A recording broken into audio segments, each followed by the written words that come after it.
Bismillahirrahmanirrahim. Assalamu alaykum, hörmətli televizor görüşlər. Yeni bir qatımlıq Ochiq söhbət proqramımızı görüşlərinə qızğın qarşı alımız. Mən Abdullah Yalqın.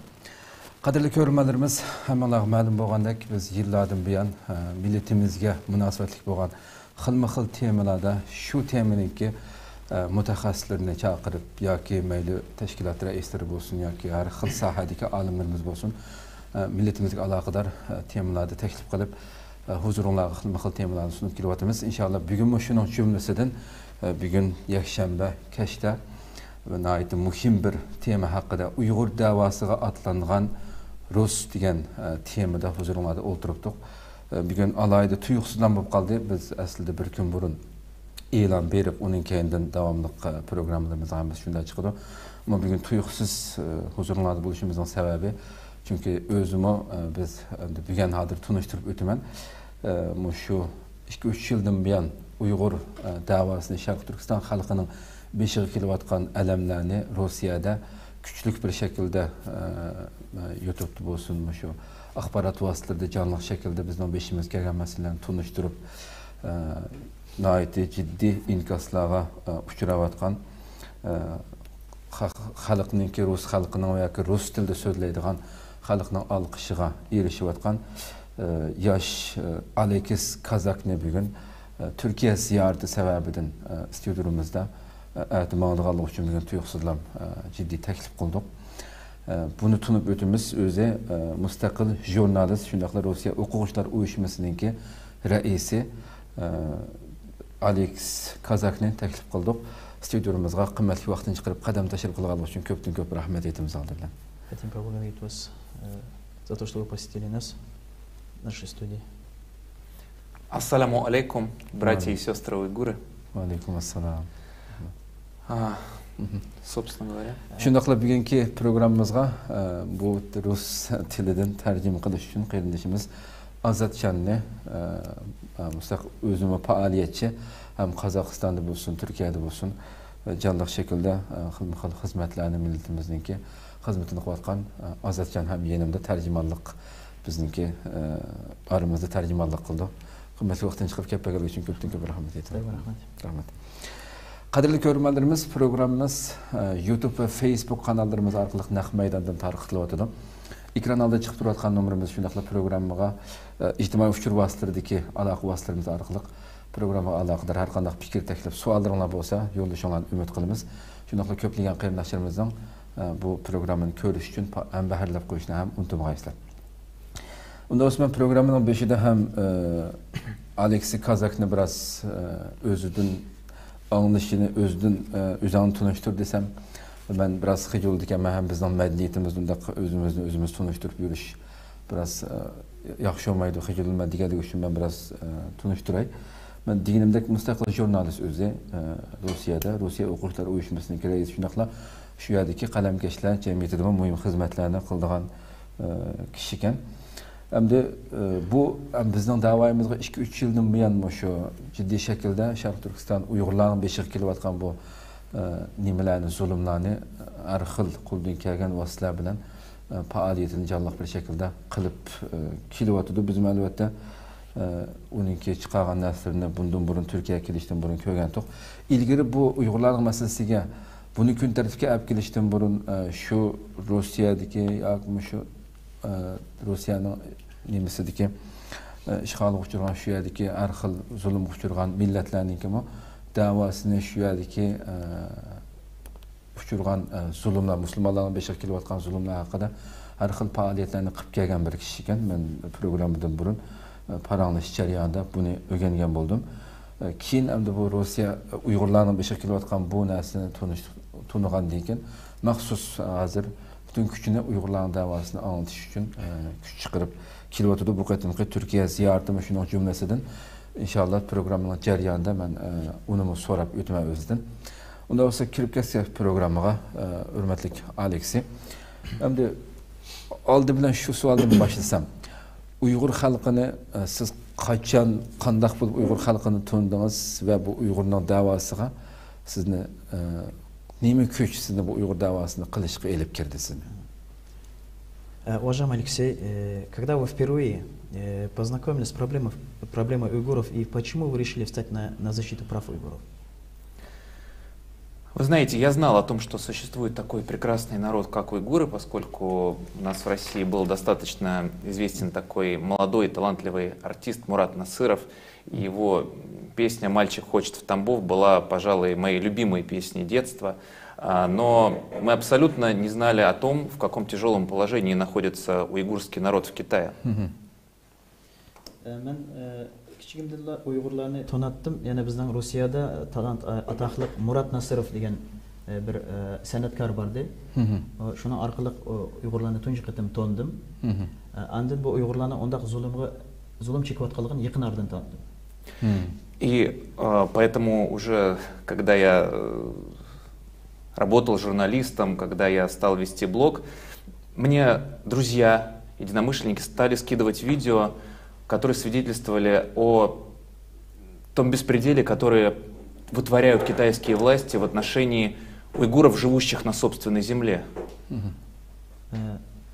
Keyin men jurnalist bo'lib bu jurnalist salohasiga chiqib bu ishni davom qilgandan keyin men bu Uyg'urlarning problemasi bilan uchrashdim. Ya'ni boshqa jurnalistlarning nimalari orqali tanışıp Uyg'urning masalasini tanıgandan keyin o'sha Uyg'urlar masalasiga alohida ko'ngil bo'lishga boshladim. Я начал изучать эту проблему и открыл для себя просто возмутительные факты, такие как несколько миллионов человек сегодня находятся в концлагерях, где их пытают, унижают, заставляют отказаться от веры, и все это происходит в 21 веке. И я просто не мог молчать, поэтому я записал свое первое видео как крик души, где я призвал всех обратить на это внимание и остановить этот беспредел. Uyg'urlarni bundan tanib o'tgandan keyin bu Uyg'urlarning zulmi bilan tanishgandan keyin bu Xitoyda bo'layotgan dahshatni ko'rgandan keyin men alohida ko'ngil bo'lib o'zimning kanalimda Uyg'urlar masalasini yoritishga boshladim. Мое первое видео собрало около 5 миллионов просмотров в России. Mening birinchi Uyg'urlar to'g'risida qo'ygan videom, chekkan videom Rossiya TV'sida 5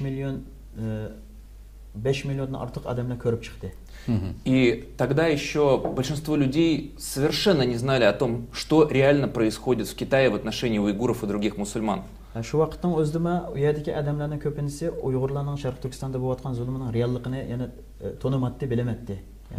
То есть мы были еще в начале нашего пути, и буквально каждый второй комментарий был примерно такой: Алексей, да не может такого быть, ты уверен? Мы ведь ездили туда, в Китай, там все так красиво. Не может быть, чтобы миллионы людей уничтожались. Hatta şu bizden tunji qo'ygan videomizga shunda bir inkaslar keldiki, hatta menga shunda bir inkaslar keldi. Alexey, biz Xitoyga ziyorat qilib boramiz, shu Doğu Turkistonga ziyorat qilib berib tijorat ishlar bilan boramiz. Biz undan narsani bayqamadik. Bu narsani nereden alding deb hatta shunda bir inkaslar keldi bizga. С тех пор мы провели очень большую работу, и я записывал видео, которые все больше и больше охватывали жителей России. И это не только российские мусульмане, жители Кавказа, Татарстана и других мусульманских республик, но вся Россия. И люди постепенно поняли то, что не все так красиво и благополучно, как кажется с экрана телевизоров. Shundan bo'yin biz o'zimizni shunday keng doirada ishlashga boshladik. Texma Uyg'urninki masalasini keng doirada tanishtirishga boshlab, faqatla Rossiyaning ishida emas, hatto Kavkazda, hatto boshqa musulmon, ya'ni mush rus tilini tushunadigan boshqa musulmon ellarga taqib ko'p odamlar bunga taqib qilishga boshladi. Ну, сегодня я могу с уверенностью сказать, что российские зрители на 100%, ну, за исключением, может быть, тех, кто имеет какой-то прямой интерес в Китае, все остальные сегодня на стороне уйгуров и за справедливость. Meni bugungi kunda ishonchim komilki, ko'pincha Rossiyaliklar, bizni taqib qotganlar bo'lsa, ko'pincha Rossiya xalqi bugun shu Uyg'urning masalaga aloqa bo'ladi, ya'ni ko'ngil bo'ladi. Ya'ni ba'zi odamlarning, ya'ni istisno, ya'ni ba'zi shu Xitoy paraz bo'lsin odamlar. Мы раскрыли очень много фактов, в том числе факты изъятия органов на продажу. И для меня сначала был абсолютным шоком, когда я узнал, что это даже называют халял-органы, когда из других богатых мусульманских стран люди приезжают в Китай, выбирают себе жертву в концлагере уйгура, как правило, молодого, здорового, который не пил, не курил, у него вырезают органы и пересаживают богатым шейхам, у которых какие-то крутые нефтяные вышки, и он считает, что это нормально. Я думаю, что это харам, и это необходимо срочно остановить. Bizningki bu ish qilish jarayonida ko'p isbotlarni ko'rdik.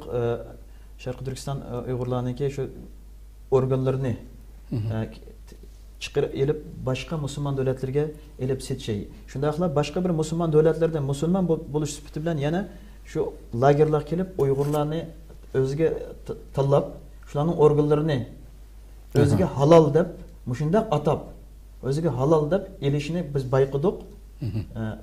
Buni endi biz endi bu haram deydi zaten sizlarning dininglarda. Menmi shuni bu haram deb bilma. Sizlarning zaten dininglarda haram deydi buni. Mushunday narsani men bayqadik. Я несколько лет работал на телевидении, и, конечно, я привык работать с камерой в прямых эфирах, но, вы знаете, находясь здесь несколько дней и послушав свидетельства очевидцев, которые сами, вот так вот сидя рядом со мной, рассказывали о пытках, об изнасилованиях, я сегодня просто нервничаю, как будто бы я первый день на телевидении. Извините за то, что, может быть, я многословен, но просто все это рвется из меня, и мне хочется об этом рассказать. Beşinci ben uzun beri bu jurnalist olganki bu kameranın aldığı uzun yıl iş kıvatkan adam. Aslında bu da bir normal ahval biz için. Ama bugün ben biraz hayacanlı oldum. Çünkü şu bir hafta jarayonda ben köpligen Sharq Turkistonlik şu Xitoyning zulmini chekkan adamlar bevosita o'tirib ulardan intervyu ilib, ulardan ta'sirlanib, bugun shu men xuddi tunji qitim kameranın oldida o'tirganda o'zimni his qilib hayajonlanyapman. Shunga men endi uzr tilayman, uzr so'rayman sizlardan. Yo'q, albatta. Biz ko'pdan ko'p rahmat aytamiz ya. Başka. Biz köpten ondan sonra tüyatmandan sonra yana davamlaştıraylık. Hakikaten yani tuncu cevabından anlap ben hakikaten köpten köp rahmet etmen milletimge vakaleten hem yani her kandak bir Uygur halkı yani bizden işimizden bizden milletten bulmagan bolsumu yani bir Uygur halkının bugünkü tatip atkan bu vahşi zulümlerinin yendi turgan Uygur halkını qollagan, Xitoy tajovuzchilarining bu zulmga uchrayotgan xalqni yendi turgan, har qanday insonlikni yo'qotmagan buningdek insonlarga salom bo'lsin deymiz biz Uygur xalqi yüz minglarcha tashakkur etadi bunday kishilarga. Во-первых, хочу поблагодарить вас от себя и от имени нашего уйгурского народа за то, что вы прилагаете все усилия по защите прав нашего народа. Большое вам спасибо. Köpün rahmet. Hem ben Alexis sözünüzden ben şunu anlap ötüm. 2-3 yıldan beri siz mahsus Uygurların zulmü tunuğan deyken Uygurlarni tunuşturuş için bizden beşimiz kelgen bu balay afatlarni tunuşturuş için hizmet qildim. Qaysi sahalarda hizmet qildi? YouTube şu ijtimoiy uçur vasitalaridami yoki yana boshqa sahalardami 2-3 yıldan beri nima xizmatlarni qildi? Вот вы уже третий год занимаетесь проблемой уйгуров, и какие за это время вы провели работы, и в каких каналах, социальных сетях, в YouTube, там, в каких каналах вы просвещаете наши проблемы? Ну, один из наших главных инструментов, которые мы использовали, это Instagram. Может быть, сейчас в последнее время нас стараются уже как-то блокировать, ограничивать для того, чтобы наши материалы не имели такой большой охват. Но несмотря на все эти ограничения, по-прежнему они собирают сотни тысяч просмотров, и люди знают правду. Ну, мы представлены во всех социальных сетях, и YouTube, Facebook. По возможности стараемся вырываться на телевидение. Да, я могу сказать, что вот недавно я был на Кавказе, в Ингушетии, и в прямом эфире ингушского телевидения рассказал всю правду. Bizniki asas ishlatayotgan vositamiz u bo'lsa Instagram. Shunday qilib boshqa har qanday o'sha media YouTube o'xshash, Facebook o'xshash asosli Instagramda bizning ko'p taqibchilarimiz eng jiq shu Instagramda. Shunda qilib biz shu tirishyapmiz, hatto mana shu naq maydonlarga chiqishga, hatto oxirgi bir Ingushetiyada bo'lgan safarimda naq maydonda Uyg'urning masalasini men qo'zg'adim. Вот недавно я проводил, как лидер Российского профсоюза студентов, я проводил встречу с ректорами арабских университетов, и также там были представлены руководства некоторых арабских стран, сенаторы. И я обратился к ним и сказал, что вы арабы. В свое время Ясер Арафат призывал все арабские страны к единению. Вот я сейчас призываю вас к единению для того, чтобы вы, те, кому выпала честь возглавлять страны, где находятся главные мусульманские святыни, но это не только честь, это и большая ответственность. Это большая ответственность за всех мусульман мира. И поэтому я призывал их под камеру: объединяйтесь, и может быть тогда, когда мусульманский мир будет единым, по всему миру не смогут ущемлять права мусульман. Защитите ваших братьев и сестер уйгуров, которых сегодня уничтожают в Китае. O'tganda bir konferensda men o'zim shu Rossiya o'quvchilar uyushmasi raisi bo'lish shaklim bilan arab davlatdagi universitetlarning rektorlari va shundaqla ba'zi bir millat vakillari bilan bir konferensda uyushtirgan bir konferensda ularga shunday bir xitob qildimki, sizlar shu o'z vaqtidagi Yasir Arafat gibi, Yasir Arafat o'xshash butkul arablarni birlashishga chaqirgan o'xshash bularni men sizlar o'zinglarni musulmon qarindishinglarni, musulmon Uyg'ur qarindishinglarga yari yo'lak bo'lib, ularga bir destak bo'lsanglar bo'lmamdi deb ularga chaqiriq qildim. O'zinglarni ashunda birlashmamsizlar, Uyg'ur musulmonlarning haqlarini qo'g'dimamsizlar deb ularga xitob qilib, sizlarni mushuningda bir sharaf tuymamsizlar mushuningdan. Sizlar mushuningdan sizlar mas'uliyat sizlarning bo'yninglarda. Bugungi kunda sizlar musulmon qarindishinglar mushunchalik zulm chekayotganga sizlar mas'uliyatsizlar, sizlar bundan javob so'ralsizlar. Sizlar agar bularni qo'g'digan bo'lsanglar biz sharaf bo'ladi sizlarga deb buni ochiq oshkora men shularga shuni xitob qildim deydi.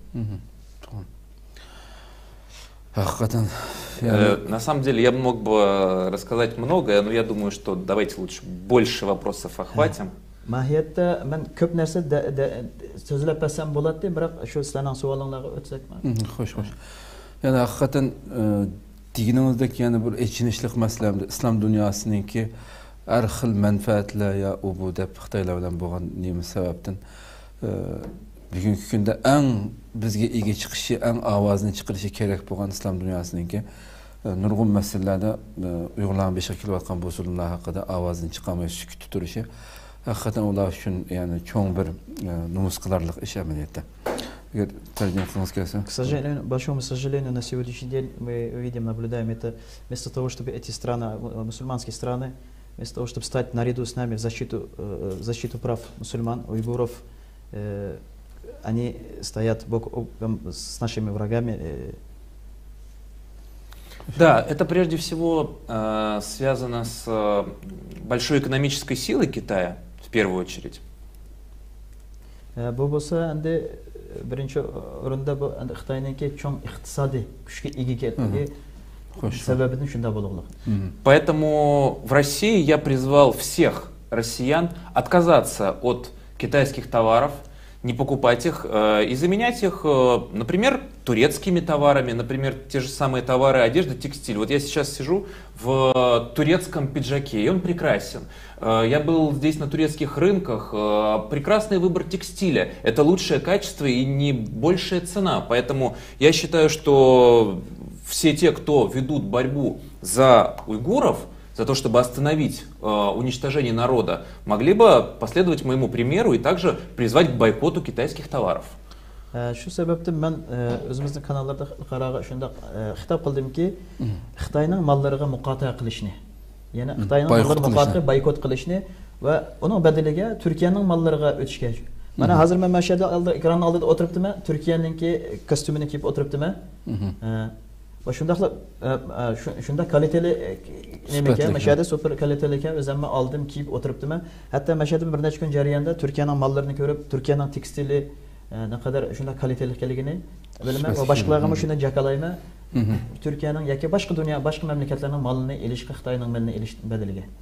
Мы знаем факты, когда молодых людей, девушек угоняют за несколько тысяч километров от родных деревень вглубь Китая работать на хлопковых плантациях, выпускать эти футболки. И, по сути, это использование рабского труда. И эти вещи надевают на себя в том числе мусульмане по всему миру. На них написано Made in China, но кто знает, возможно, эти вещи сделаны руками ваших братьев и сестер уйгуров, ваших братьев и сестер мусульман. Разве можно, будучи мусульманином, идти на это? Ведь мусульманин готов быть только лишь рабом Всевышнего, он не может быть рабом человека, а сегодня люди там превращаются в рабов. Bizning bilishimizcha, Xitoy hukumati Sharq Turkistondan yosh o'g'il qizlarni, yosh qizlarni boshqa Xitoyning ichki davlat, ichki shaharlariga olib ketib, hatto qullik ishga selib, shu yerda tekstil ishlab chiqarishda yoki bir paxta ishlab chiqarishda, hatto mush kiyim buyumlarni ishlab chiqarishda ularni qul hisobida ishlatib, shu molni chatga setyotdi. Shu mollarni boshqa musulmon davlatlarma elib kiyyotdi.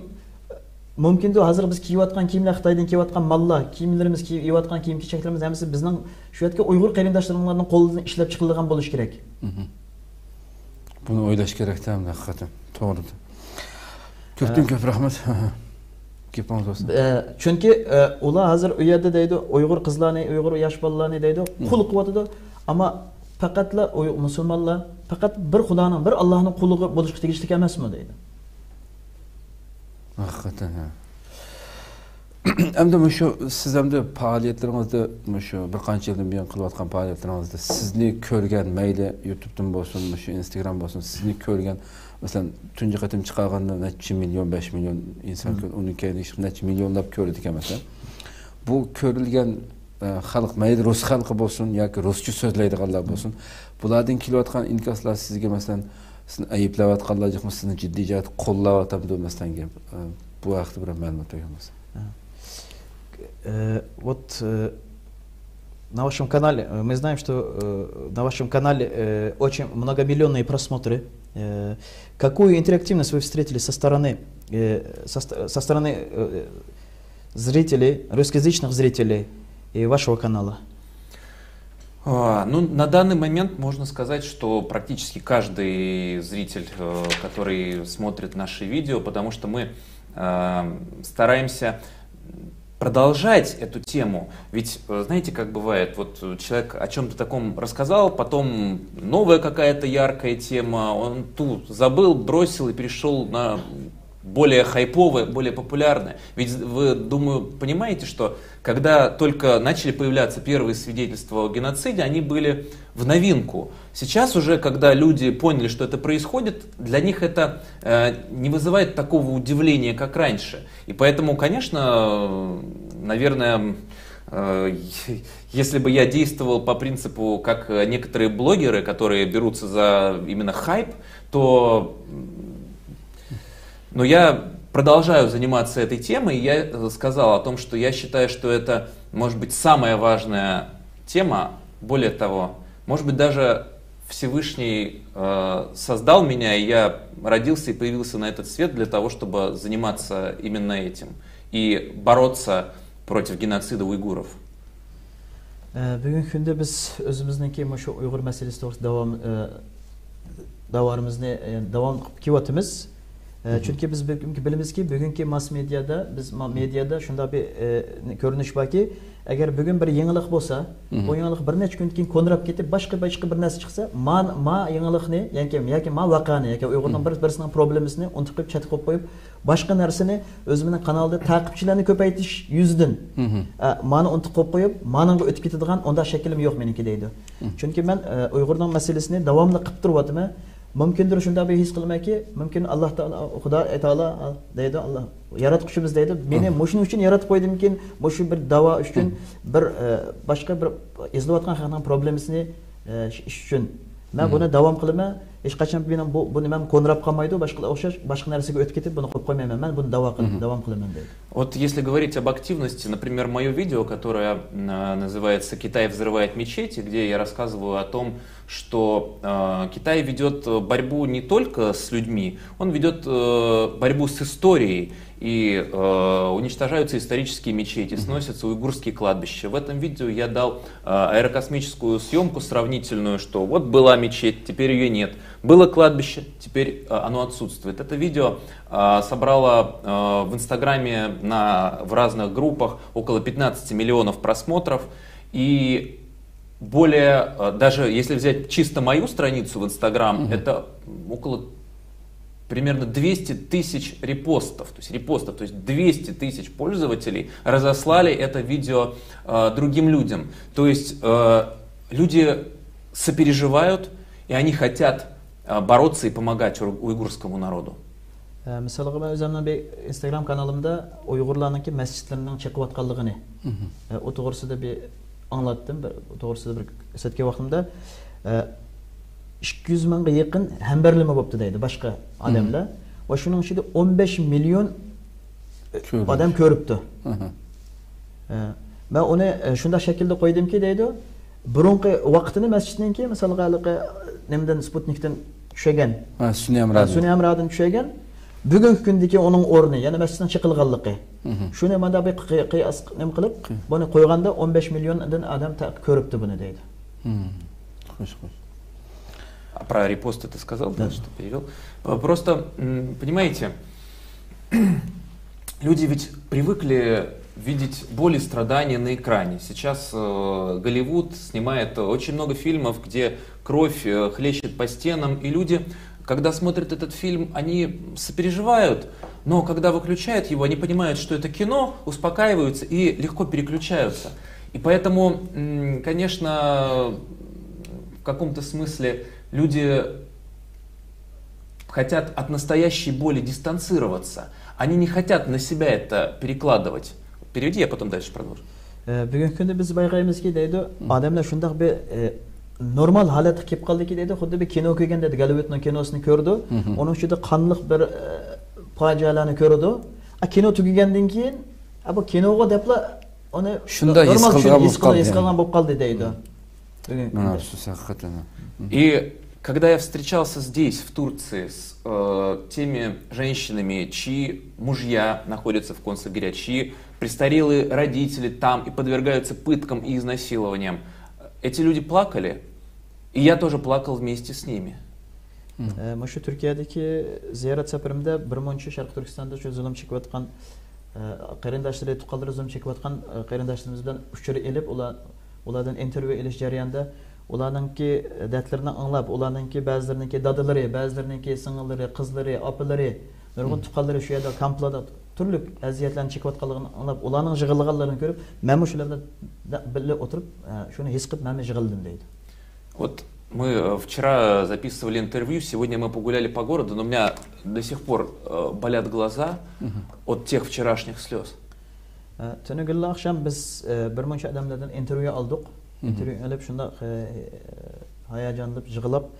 Bugun bo'lsa biz bir kun Istanbulda bir gezmek uchun chiqdik. Gezdik, ammo bu gez jarayonida mening shu ko'zlarim og'ribdi. Oqshomgi intervyudan xeyli vaqtcha men yig'lab, ko'zimda yosh chiqib, bugungi kuni ko'zimning og'irganligini his qildim deyman. Я воспринимаю боль уйгурского народа как свою собственную боль. Men sizlarninki bu dardinglarni o'zimning dardimga o'xshash his qilaman deydi. И я хочу, чтобы мои зрители тоже чувствовали ее как свою собственную боль. Men shu meningki taqibchilarim, mening ko'rolmanlarimni xuddi o'zining dardi o'xshash shuni his qilishini, o'zining dardi o'xshash bilishini xohlayman deydi. Xo'sh. Ko'pdan ko'p rahmat aytamiz. Haqiqatan Alloh rozi bo'lsin, bu yo'lini ochiq qilsin. Qadrli ko'rganlarimiz shu so'zlarni anglab o'tdik. Haqiqatan yani har bir yani Uyg'ur buni anglab ta'sirlanmay qolmaydi. Yani o'ylab boqaylik yani. Biz yani o'zimizningki da'vosiga qanchalik ega chiqishimiz kerakligini buningdek albatta dunyoda insoniyat uchun haqqoniyat, adolatning yenib turadigan insonlar hech qachon tugab qolmaydi. Albatta mayli dini nim bo'lsin, millati nim bo'lsin, qandoq millat, qandoq dindan bo'lsin, adolatning yendi turgan, haqqoniyatning yendi turgan, zolimga qarshi turgan har bir kishiga chunqur chin qalbimizdan rahmatimizni bildiramiz bundaqlarga. Bundaq kishilarning sonining ko'payishini umid qilamiz. So'zlarni anglab o'tdik, har bir hatto o'zimizning millatining ichidan turibmi bu da'voga ko'ngil o'ylab boqaylik. Shu millatninki hech qanday biz bilan nima aloqasi bor masalan. Akşam tuniga bir haftadan buyon bir haftaga yaqin vaqtdan buyon shu Uyg'urlarimiz bilan nurg'un suhbatlarni qilib o'tdim. Mayli so'rayman deb ayrim uni so'rab bo'g'ichi o'zim dedim masalan.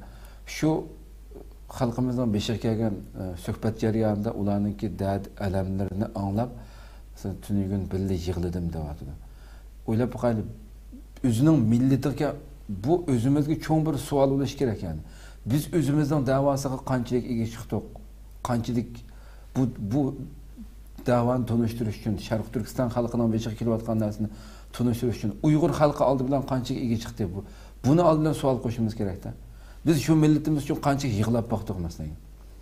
Bizdan bo'lmagan, bizning millatimizdan bo'lmagan bir inson yig'lay olgan bo'lsa bu millatning dardi uchun biz har birimiz o'zimizga qayta savol qo'yishimiz kerak deb qarayman bu masalada. Rabbim bizningki bu tuyg'ularimizni buni hammasini tarjim qilib o'tmaganimda biz beklam. Azroq savol qo'ytamdik. Tamam. Endi Alexey yani shu nimani qilgandan keyin siz faoliyatdan keyin sizcha yani shu rus xalqi Uyg'urlar masalasini biz chunki tarixdan buyon Rossiya bilan Uyg'urlarningki munosabati xilma-xil munosabatlarda bo'lgan ham yaqin vatanimizga yaqin bo'lganligi uchun Uyg'urlarni ham nurg'un xalqimiz, yoshlarimiz Rossiyada o'qigan xalqimiz bormi, yoshlarimiz. Rus xalqi sizcha Uyg'urlarning bugungi kunda beshida tortayotgan bu alamlarni qanchalik to'nuydi deb qaraysiz siz Rus xalqini? Как вы думаете, достаточно осведомлены россияне о проблеме уйгуров? Так как испокон веков уйгуры тесно, уйгурские земли граничат с Россией, и многие студенты, многие люди живут в России, учились в России. Насколько осведомлены сегодня россияне о проблемах уйгуров? Ну, я думаю, что после той огромной работы, которую провела наша команда и все наши единомышленники, потому что все-таки мы все эти годы старались и выпускать видео, и поднимать эту проблему во время встреч с молодежью, с российскими политиками. Ведь я не только размещаю мои видео в социальных сетях, я и напрямую отправляю их видным российским государственным деятелям, сотрудникам администрации президента, депутатам Государственной Думы. Поэтому, естественно, взгляд на Китай и на проблему уйгуров меняется, я думаю, что в лучшую сторону. Потому что если раньше мы слепо верили в эту красивую китайскую мечту, что вот надо просто много работать и все будет хорошо. А теперь выясняется, что все эти экономические успехи Китая, огромная доля из них это просто рабский труд. Поэтому Китай это сегодня союзник России, поскольку Россия находится под санкциями, под достаточно большим давлением со стороны США, Европы, и у нас перекрыт доступ к технологиям, и Россия, получается, вынужденно идет в объятия Китая, а Китай это не перспектива, это скорее перспектива для гибели, чем для развития. Bizning ekibimizdanki ish qilish bilan shu Uyg'urlarni tonishtirish jarayonida va shundaqla boshqa biz bilan bir sabdosh, ya'ni bizning bir ra'yimiz, bizning fikrimizda bo'lgan odamlarning ish yurgizish bilan Rossiyada shundaqla bizning ekibimizning qilgan ishlari yoki men o'zim bu Uyg'urlarning masalasiga aloqador bo'lgan narsalarni faqatla o'zimning kanalimda qo'yishlar orqali emas, tarqatishlar orqali emas, cho'ng hatto davlat arboblarga, ba'zi bir davlat arboblarga shaxsan avatish orqali yoki millat vakillariga ba'zi millat vakillariga avatish orqali buni men ham tunishtirib o'taman. Ma'lum bo'lgancha bugungi kunda Rossiya bo'lsa bu Xitoyniki endi cho'ng bir strategiya bir nimasi partneri deymizmi men? Chunki Xitoyniki naqadar bu iqtisodiy yuqorida biz degandek iqtisodiy kuchga ega va Rossiyaga boshqa davlatlar, g'arb davlatlari yoki boshqa davlatlar tarafdan ko'p besimlar bo'lganligidan ba'zi narsalar Uyg'urning masalasiga alohida nima qilamaydi deydi. Xo'sh, xo'sh. Biroq biz bugun nimani bayqayapmizki deydi. Biz menda o'zi bo'lsin yo boshqa shaxsan biz bayqayotganimiz yaxshi tarafga o'zgaryapti bu masala deydi. Uyg'urlar Xitoyga qarshi yaxshi tarafga o'zgaryapti deb bilamiz. Поэтому я уверен, что если бы снизилось санкционное давление на Россию, то это бы увеличило вероятность того, что Россия отвернулась бы от Китая и могла бы активно уже на уровне государственных деятелей вступиться за защиту уйгуров. Men shunday o'ylaymanki, agar deydi, shu xalqaro tarafidan Rossiya hukumatiga bo'layotgan turli bisimlar bor. Iqtisodiy bisimlar, siyosiy bisimlar aziygan bo'lsa, deydi. Meni ümitim, ishonchim komilki deydi, Xitoy davlat darajasida Uyg'urlar bilan bir aloqadorlik Uyg'ur masalasiga bir ko'ngil bo'layotimikin deyman. Chunki boshqalarningki bisim orqali bu narsaga ko'ngil bo'lamayotdi deydi. На Западе считают, что чем больше они давят на Россию, чем больше они устрашают своих граждан российской опасностью, чем больше они отрезают нам доступ к технологиям, тем якобы больше вероятность, что там изменится что-то внутри. Все как раз действует наоборот. Чем больше давления, тем наоборот Россия только больше сближается с Китаем. Men o'ylaymanki deydi bu g'arb tarafdan qancha bu besim bo'lgan sari bu Rossiyaga, ya'ni Rossiyani yomon shaklda ko'rsatish, sat shaklda ko'rsatib, ya'ni Rossiyaning ichki taraflarini, ichki problemlarini yoritish orqali Rossiyani ajizlashtirish debdin. Bundan hech qanday bir natija chiqmaydiki, ya'ni bir yaxshilik bo'lmaydi. Xo'sh. Endi mishada men YouTube'da Alexeyning bir Xitoy Moskvadagi Xitoy konsulxonasining oldida yolg'iz bir namoyish qilayotgan videosini ko'rdim. Shuni bir ekranga olib kelsak, uni ko'rib, shuning bir sababini so'rasam, ekranda ko'rib o'taylik. Hozir qish vaqtida 23 yanvarda yolg'iz holatda namoyish qilgan, bir ko'rib o'taylik. Добрый день. Да, пожалуйста. Я же имею право? Вы по российскому законодательству имеете. Спасибо. 202 подъезд 90 лет. Вам необходим данную акцию прекратить до других посольства и передвинуться в парк. Почему? Я нахожусь сейчас на территории Российской Федерации. Вы своими действиями своих провоцируете. На что? На то, чтобы они прекратили пытать людей. 26 стран, в том числе члены Европейского Союза, Германия, Франция, Великобритания, США, Канада, Япония написали письмо по линии ООН о том, что Китай нарушает права уйгуров, людей пытают, содержат их в концлагерях. Я считаю, что моя обязанность как гражданина России в интересах мира на всей нашей планете и соблюдения прав человека обратить внимание китайской стороны на том, что они нарушают международные конвенции, устав Организации Объединенных Наций. Находясь здесь, вы, во-первых, мешаете проходу. Где же я мешаю? Я один. Ko'rib o'tganimda shu video haqida bir ma'lumot bergan bo'lsa, bu 23 yil bu qish o'z yolg'iz holatda chiqibdi hamda buningga sabab qo'ldagi xatnimi. Как мы еще просмотрели вот это видео с вашим одиночным пикетом еще зимой, вы можете рассказать подробнее про этот пикет? Да, вы знаете, вот бывает у меня в жизни так просто, что вот решил что-то сделать и пошел и делаю. Я не предупредил даже своих близких, маму, папу о том, что я туда иду. Ну, зачем раньше времени им нервничать? Приведется.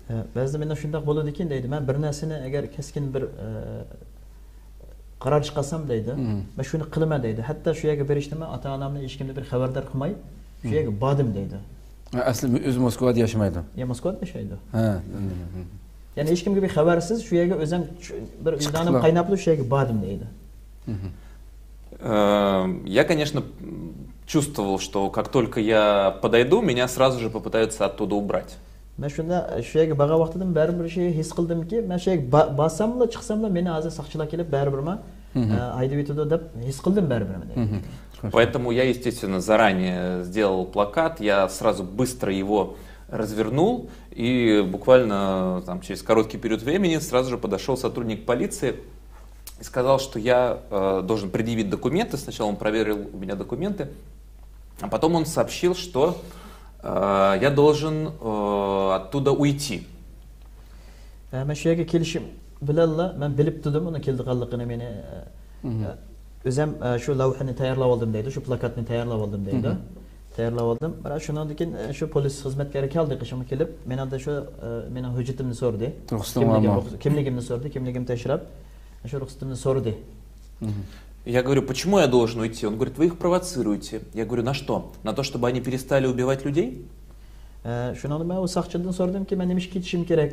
Desem o saqchi dedi ki, sen bu nima qilyapsan? Bularni provotировать qilsa bu Xitoylarni protesto bilan namoyish qilsin. Bunga norozilik bildiryapsan Xitoyga. Yo'q, sen boshqa odamlarni Xitoyga qarshi kishkirtyapsan deb shunda nima qildi deydi. И на это у него не было что ответить. Он просто...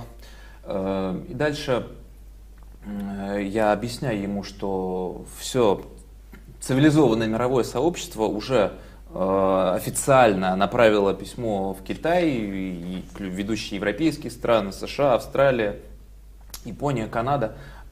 И там сегодня реально происходит геноцид. Там пытают и убивают людей. То есть мне хотелось даже не только до всех зрителей, но и конкретно до этого полицейского донести эту правду.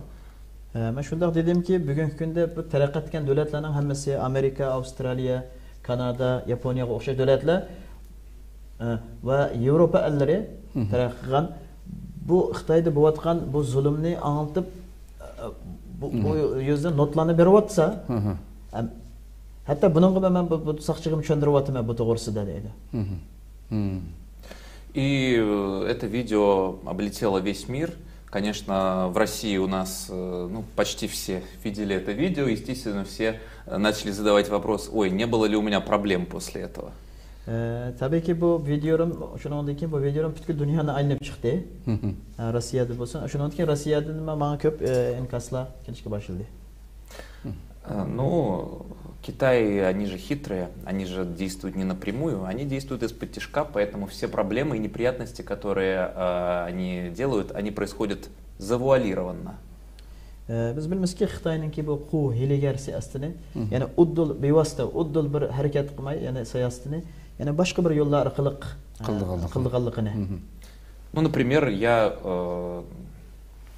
так или иначе потерял тот офис, который мы начали использовать как нашу видеостудию для прямых эфиров. Ну, просто арендодатель вдруг сказал, что он, к сожалению, дальше не может предоставлять нам этот офис.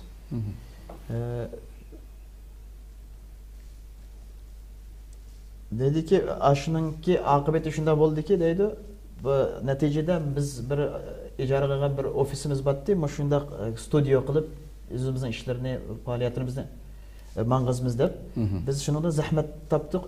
Shu ofisning egasi buni ashundan keyin ijara bermayman, nimamni bo'shatib beringlar deb bizni u yerdan haydadi. Shu darajada ham shu namoyishdan keyin. Shu namoyishdan keyin biz shuni ziyon topdik, yana zahmat. Yana shu sabab bo'ldi deb o'ylayman. Mishadamda Aleksey shu qilayotgan faoliyatlaringizdan keyin masalan hozirgi ish qilyapsiz. Mayli Rossiya hukumatidan bo'lsin yoki Xitoy tarafidan bo'lsin, qilayotgan faoliyatlaringizga bir to'sqinlik bo'lmadimi yani? Yoki bo'ldimi? За время вашей деятельности по защите прав уйгуров подверглись ли вы критике или преследованию со стороны российских властей или других недоброжелателей? Ну, недоброжелателей, конечно, достаточно, да, но, во-первых, я чувствую постоянную поддержку всего народа. Endi bizga bu qarshi chiqadiganlar bor. Biroq men birinchidan deydi, xalqning desteklayotganligini his qilaman, qo'llayotganligini. Я, конечно, получал угрозы и через СМС-сообщения, и там сообщения в социальных сетях, даже голосовые сообщения некоторые я на память себе сохранил, как мне говорят, там, вот мы снимаем фильм про уйгуров, да, снимаем сейчас в Турции, полетим в Казахстан, мне конкретно сказали, даже не пытайся, у тебя будут такие проблемы, что пожалеешь. Albatta menga tahdidlar keldi har shaklda. Tahdidlar inkas yezish orqali, hatto ovozli tahdidlar keldi. Men bu ovozli tahdidlarni saqlab qo'ydim. Hatta biz özümüzün davasını davamlaştırma, hatta Kazakistan'a mı barımız degan planlarımız var. Şundaq narsalar, hatta şundaq avazlıq təhdidlər keldi ki, oylama bu to'g'risida, yani bu ishni davom qilaman deb. Hatta Kazakistan'a kelishni oylama deb shunda bir təhdidlər keldi deydi. Uni xiyolingim keltirmadi. Sizning cho'ng bir problemlar duch bo'lsa deb shunda bir nimalar keldi deydi. Но я ко всему этому привык и продолжаю свою работу, свою борьбу. При этом никогда российское государство или российские чиновники не чинили мне никаких препятствий в моей работе. Endi men bu işte bizning ishimizda bu narsaga normal qarayman, o'rganib qoldik bu narsaga. Biroq Rossiya hukumat doirasi tarafidan bo'lsin yoki Rossiyadagi yashayotgan fuqarolar tarafidan menga hech qanday tahdid kelmadi. Bu kelayotgan narsa hammasi sirtda. Все неприятности делают просто отдельные люди, которые так или иначе зависят от Китая, являются их агентами влияния или просто подкуплены китайскими спецслужбами. Endi bizga qilinayotgan bu siqintilarning hammasi, bu problemlarning hammasi kelayotgan bu boshqa bir tarafdan, ya'ni yoki Xitoy paraz, yoki Xitoy tarafdorlaridan, boshqa taraflardan bu qilinayotgan bir tahdidlar. Это еще раз подтверждает, что как российский народ сегодня на стороне уйгуров, а не на стороне Китая, а российское руководство вынуждено сотрудничать с Китаем, но я уверен, что мы при определенной работе сможем повернуть этот вектор. Просто надо дать возможность России развернуться в сторону той же Европы, в пользу тех стран, которые не позволяют себе производить геноцид целого народа. Bu yana bir qatim bir isbot keladi. Yana Rossiya hukumat tarafidan bu Uyg'urlarga nima yo'q. Cheklama, yana bir narsa yo'q deydi.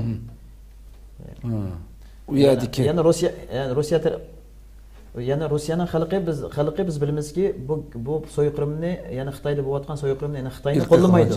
Yana aksincha uningga qarshi. Biroq bugungi kunda biz bilamizki, Rossiya hukumati majbur yana bu Xitoy bilan aloqalarni qilishga. Chunki biz yuqorida deganda ko'p bismillah bor. Har tarafdan. Вот, например, спросили о неприятностях. Я приехал в Стамбул с нашей съемочной группой, и мы провели очень большую работу. Но я воспользовался возможностью и здесь принять участие в мероприятии.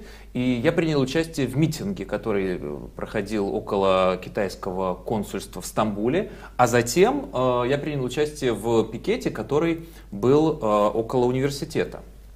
Mana biz Turkiyaga kelish jarayonimizda o'zimizning ekipimiz bilan, o'zimizning ishchilarimiz bilan shu fursatdan foydalanib, tungi 1-oktyabr kuni Xitoy konsulxonasi oldida Xitoyning 72 yillik shu ishg'olchi Xitoyning sürgütün siyaseti aşağıdaki namoyish qatnashdim. Naq maydonda shu qatnashdim Uyg'urlar bilan baravarlikda. Shundaqla men fursat tepib Bayaziddagi namoyishga qatnashdim deydi. Xo'sh. И некоторые ребята мне сказали: Алексей, ну ты же понимаешь, что там ты вернешься в Россию, и китайцы через своих людей, через своих агентов будут пытаться давить тебя еще больше после этих выступлений здесь, в Турции. Shu namoyishga chiqqandan keyin men albatta bu to'g'rilarga qo'yildi. Ba'zi meningki tanishlarim menga shunda xatlarni yozdiki, Alexey, sen qo'rqmamsan, sen Rossiyaga qaytib kelgandan keyin senga Xitoy ma'lum bir odamlar orqali senga cho'ng bismlarni qiladi. Deb shunda nimalar keldi. Ну, я не боюсь китайского правительства точно так же, как его не боятся те смелые уйгурские женщины, которые сказали мне всю правду о том, что они видели своими собственными глазами. Они смотрели вот так в камеру и обращались к руководителю Китая и говорили ему: это наша земля, у тебя не получится уничтожить нас всех, и мы будем бороться до конца. И точно так же я буду бороться до самого конца. Albatta men qo'rqmayman Xitoy hukumatidan, Xitoyning tahdididan. Men shunga o'xshashni deydi, bizning mashhadga Uyg'ur ayollar bo'lsin, Uyg'ur qarindoshlarimiz ashada bevosita zulm chekkanlar, ashlar bilan men intervyu olgan jarayonda o'sha kamera qarab, shularmi dedi, biz sendan qo'rqmaymiz, hey Xitoy, biz qiyinimizning oxirgi nafasigacha sen bilan kurash qilamiz deb shundoq dedi. Men shularga qo'shilib shunday qil deymanki, jinimning oxiratinigacha men bu davomlashtiraman. Köpten köp rahmat Allah yolunuzu açık kılsın bu hakkaniyet yoldaki yolunuzda. Пусть Всевышний осветит вам дорогу на этом пути. Alex hem de siz Xitay bizni Uyg'urlarni asabiy kuchlar, terrorchilar, bu deb nurg'un axborotlarda davomli bizni qarlaydi Xitoy hamda. Siz Uyg'urlarni eng boshda so'zingizda degandek o'sha kichik vaqtingizdan taniyotgansiz hamda. Keyin bu rasmiy 2-3 yildan buyon Uyg'ur davosini jiddiy shaklda kun tartibga olib kelayotganligingizdan keyin nurg'ulg'an Uyg'urlarni bevosita shaxsan tanidingiz, ular bilan aralashdingiz. Siz Uyg'urlarni tanigandan keyin Uyg'urlar haqida qanday bir tushunchaga ega bo'ldingiz siz masalan? Zihningizda Uyg'urlar qanday millatga masalan, mayli madaniyat jihatdan bo'lsin, Yevropa jihatdan bo'lsin, bizni yaqindan tanidingiz 2-3 yildan buyon. Uyg'urlar sizga qanday bir tuyg'u berdi, qanday millat ekanligimizni? Алексей, вот китайское правительство обвиняет нас, уйгуров, в терроризме, называет нас разными именами. После личного знакомства с конкретными уйгурами, что вы можете сказать об уйгурском народе в целом? Что это за народ, эти уйгуры? Ну вот, они загнали миллионы уйгуров в концлагеря. Даже сложно себе сказать, какая точная цифра. 3, 5, 10 миллионов, возможно, сегодня находятся или прошли через концлагеря, через эту систему промывки мозгов. Xitoy hukumati ko'p Uyg'urlarni lagerlarga so'qdi. Ya'ni biz bilmaymizki, ba'zida 3 milliondan 5 million, 10 milliongacha deydi. И если вот Китай говорит, что эти 5 миллионов уйгуров совершили преступления, и они террористы, тогда я говорю, покажите мне 5 миллионов терактов, которые они совершили. Agar Xitoy hukumati shunda deydiki, o'sha 5 million odam terrorist deb shunday atab bularni lagerlarga tiqdiki, men Xitoy hukumatiga xitob qilamanki, ko'z tipiringlar menga shu 5 million teraktni yoki 5 million bir bo'lgan vaqani, fojiani. Я считаю, террористы — это как раз те люди, которые считают, что они имеют право решать, кому жить, кому умереть, кому можно верить в Бога, а кому нельзя, кому можно жить на своей собственной земле, а кому стоит просто раствориться, как будто бы и не было таких людей. Men shunda o'ylaymanki, asli terrorist shu odamlarga shularga deydi, odamlarning taqdirini o'zlaricha shishadigan, kimga o'lish kerak, kimga yashash kerak, kim qayerda yetish kerak, ular asli terroristlar. Если эти люди в священный месяц Рамадан, когда по всему миру мусульмане держат пост, и вы знаете, я 4 года назад впервые в знак солидарности с братьями и сестрами мусульманами, я сам христианин, в знак солидарности я принял для себя такое решение, что я буду держать пост вместе со всеми мусульманами. И вот 4 года подряд уже я держал пост в Рамадан.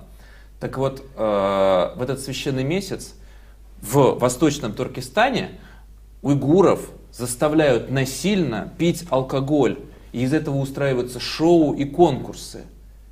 И как после этого руководители мусульманских стран могут встречаться с китайским лидером и жать ему руку? Им самим вот просто не стыдно протягивать руку таким людям?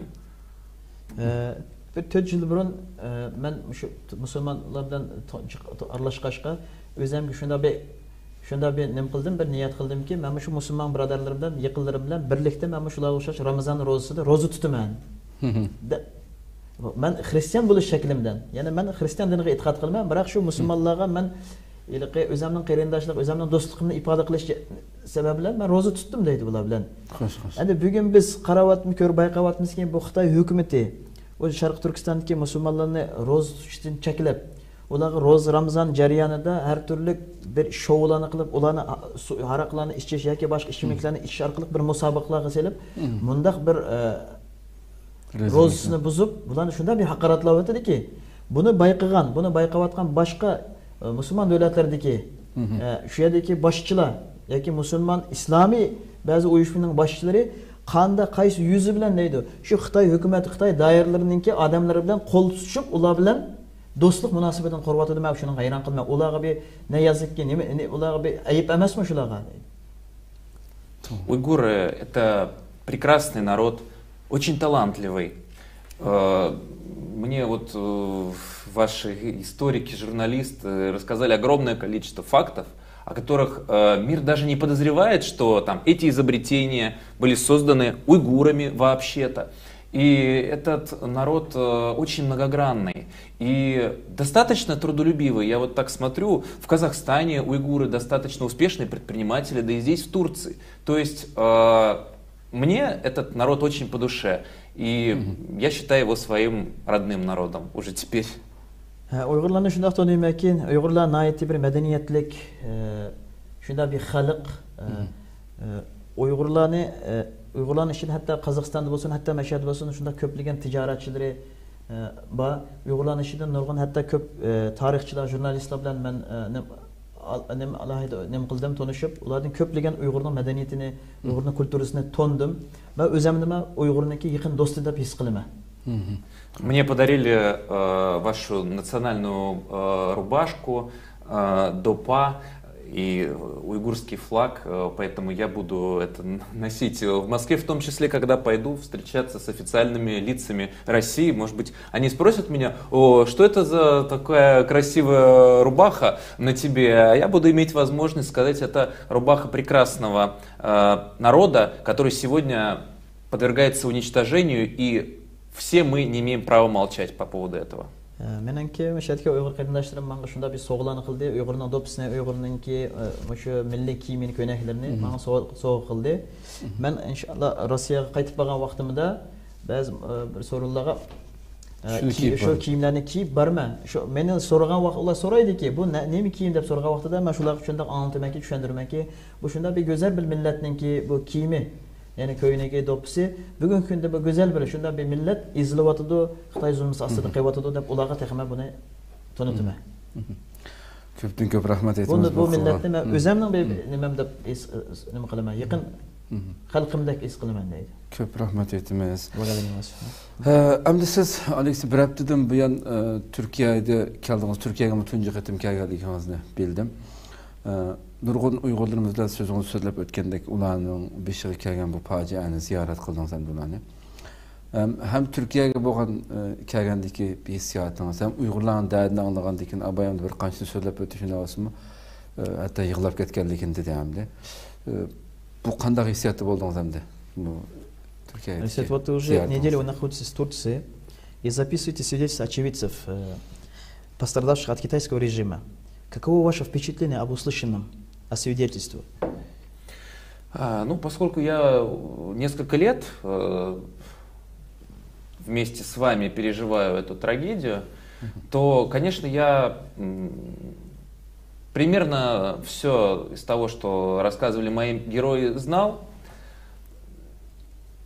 Но вот те ребята из съемочной группы, которые приехали со мной, они просто были в шоке. Вот это достаточно взрослые люди, которые очень многое повидали. В частности, наш режиссер, это человек, который более 40 лет работает на ведущих российских телеканалах, является продюсером, режиссером популярных художественных фильмов, документальных фильмов. Но даже он просто был шокирован теми страшными фактами, о которых говорили наши герои. Ben uzundan beri bu Uygur'un problemisini, yani derdini, yani his qilib ko'rib o'tyapman. Bu da bir yerdagi kelish jarayonimizda biz intervyu ilishda men bilan kelgan mening ekibimdagi bu operator olsun, bizning aramizda shunday bir kishi borki, 40 yil shu Rossiya mediasida ishlayotgan professional bir kishi, yani turli kinolarni, turli hujjatli kinolarni tushagan odam. Hatto shuma hayotida ko'p narsalarni ko'rgan bular aslida gerçekten. Ama bu intervyu ilish jarayonida bular shunday bir shokka duch bo'ldi deydi. Shundaqmi bo'lamdi? Yani hayotimizda 40 yil jarayonida bunday narsalarni tushirib, nurg'un kino, nurg'un odamlar bilan suhbatda, ham nurg'un davlatlarni aylanib kelib, bunday narsani anglab, bunday narsani ko'rib boqmagan, hayron bo'lib, ular shokda bo'ldi deydi.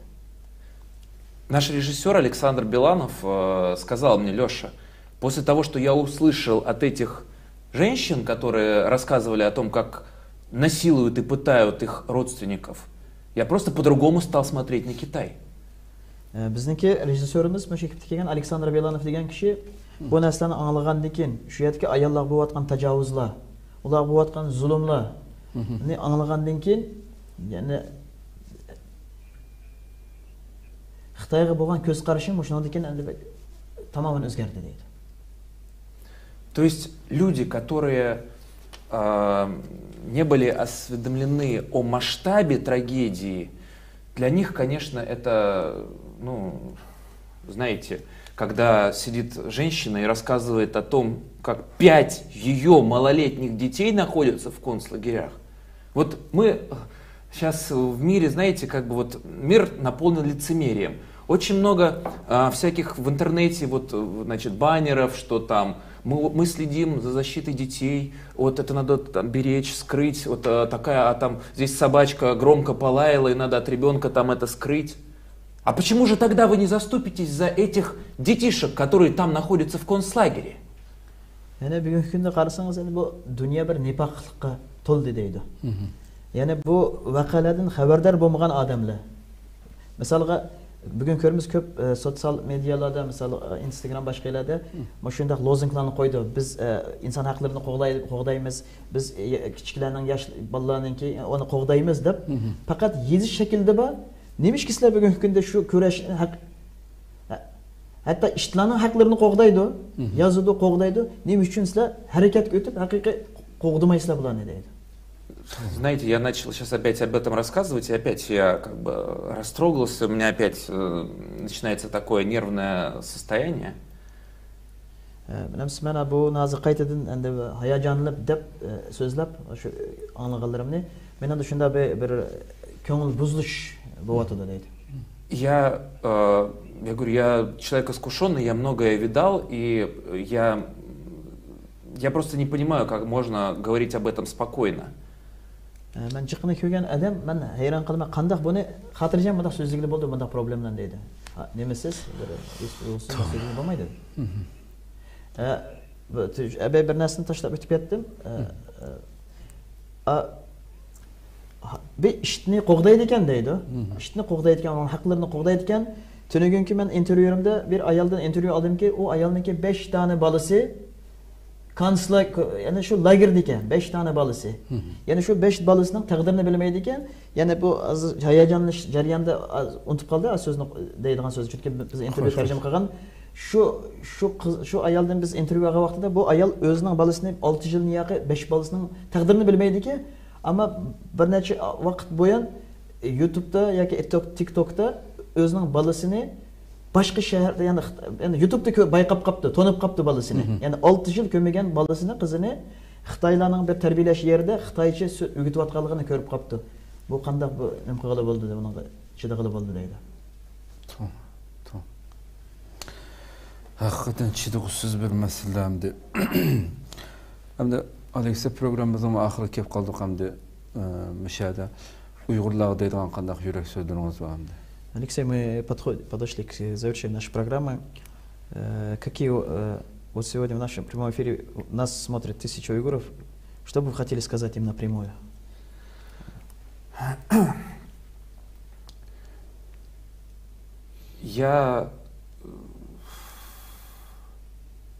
Вот, знаете, я никогда не готовлюсь к интервью, я никогда заранее не подготавливаю какие-то тексты, не говорю по написанным бумагам. Bilemsiz, men shunday bir intervyularga hech qachon bir tayyorlik qilmayman. Bir narsani oldin ola yezib, savollarni nima qilmayman. Я хочу сказать моим братьям и сестрам уйгурам, mening Uyg'ur qarindoshlarimga, qiz qarindoshlarimizga, qarindoshlarim degim keladi.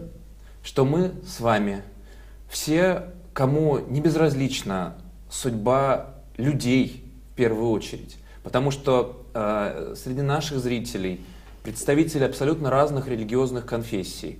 Это, наверное, большинство, конечно же, мусульмане, да, и слава Богу, что мусульмане переживают за точно таких же мусульман, только живущих в другой части света.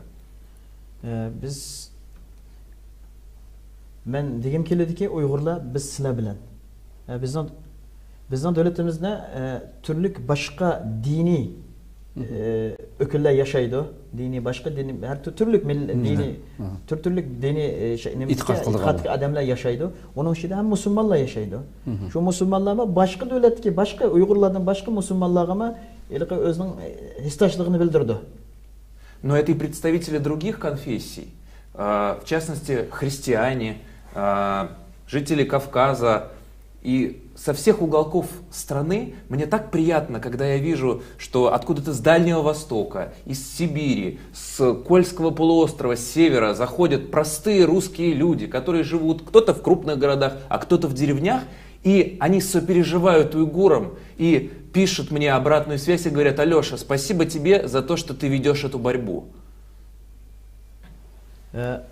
Manga şunda bir inkasla girdi ki bizden Rusya'nın hatta şu Sibir'den Rusya devletimiz çoğun boğandı ki şu Dalni Vostok deyimiz şu Japon'a yakın çegara taraftan hatta Sibiryan'ın ki devletimizden her ülkelerden Kafkas'dan ve başka şu her türlük itikatlı boğan adamlarımız çoğun şehirlerden hatta küçük yizlerden manga xat yazdı ki yazdı ki Alexey sana rahmet muşuna yaxshi ishlarni qilayotganing odamgarchilik qilayotganing uchun sana rahmet deb menga shunda bir uchurlarni yazdiki mushu kurashni qilganing uchun sana rahmet deb deydi.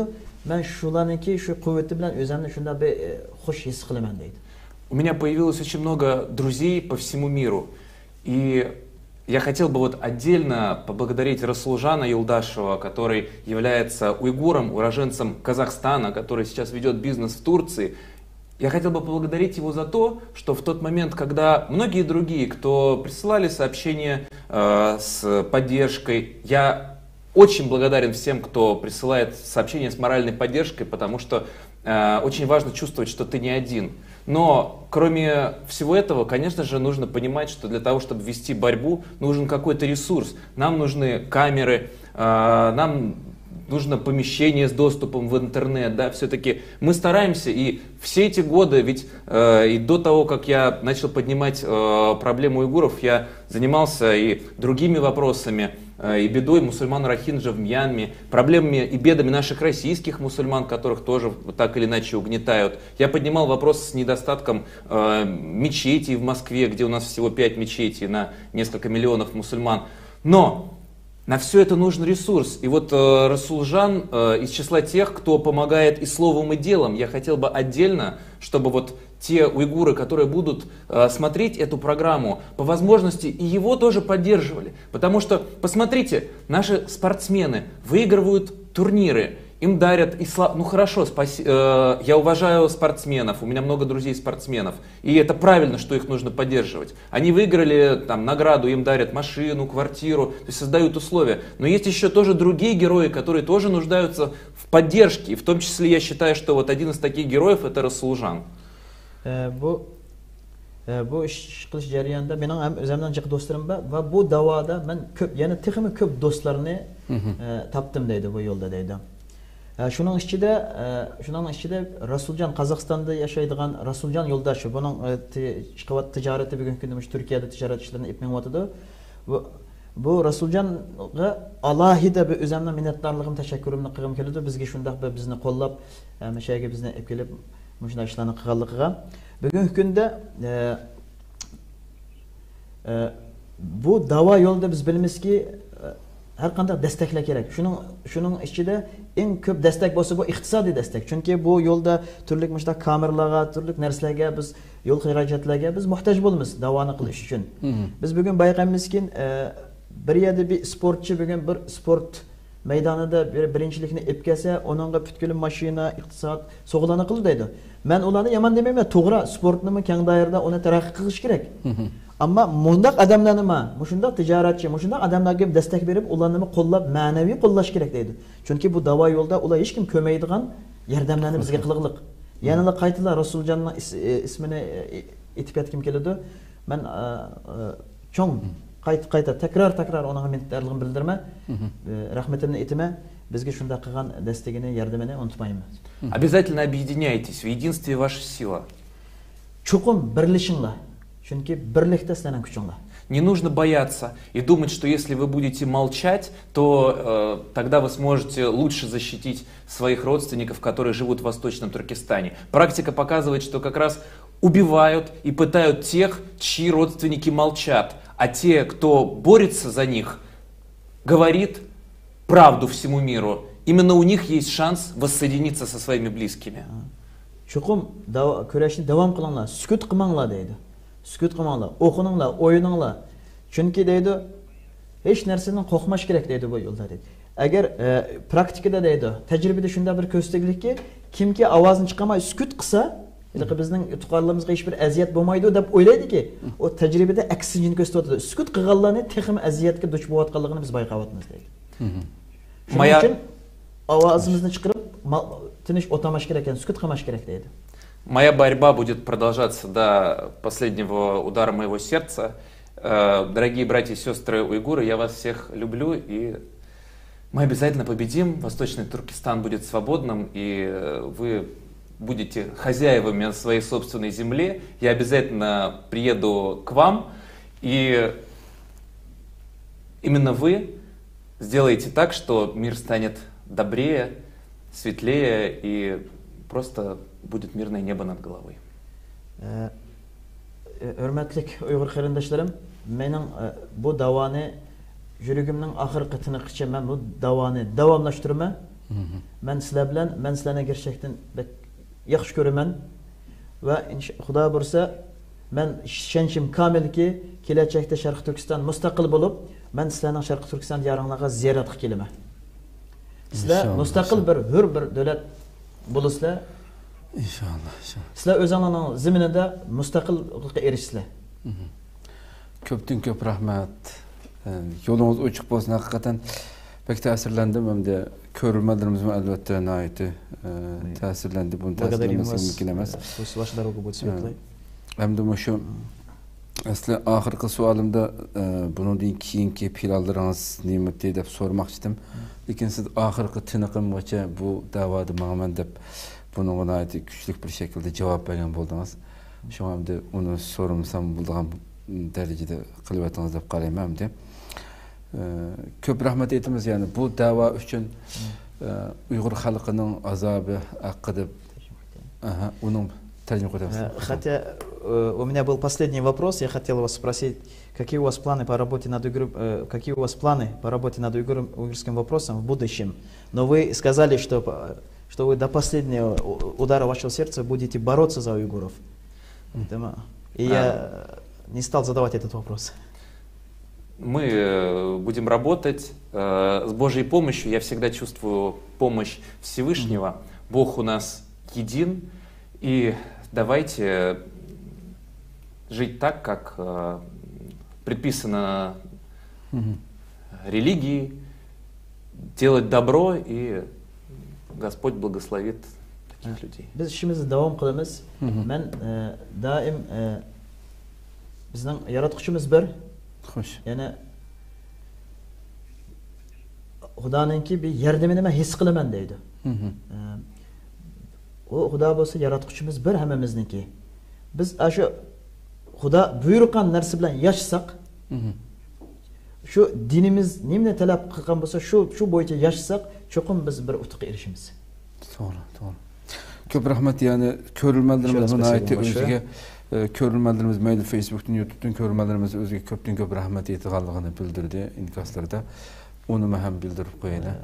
Uygur halkı hiçbir zaman bu halkının, bu mazlum halkının yerinde durgan her qandaq bir dostunu menge unutmaydı, onun minnettar hem menge unutmaydı bu yaxşılıkны. От себя, от имени всего уйгурского народа и от тех, которые сейчас они смотрят в прямом эфире, приношу свою благодарность.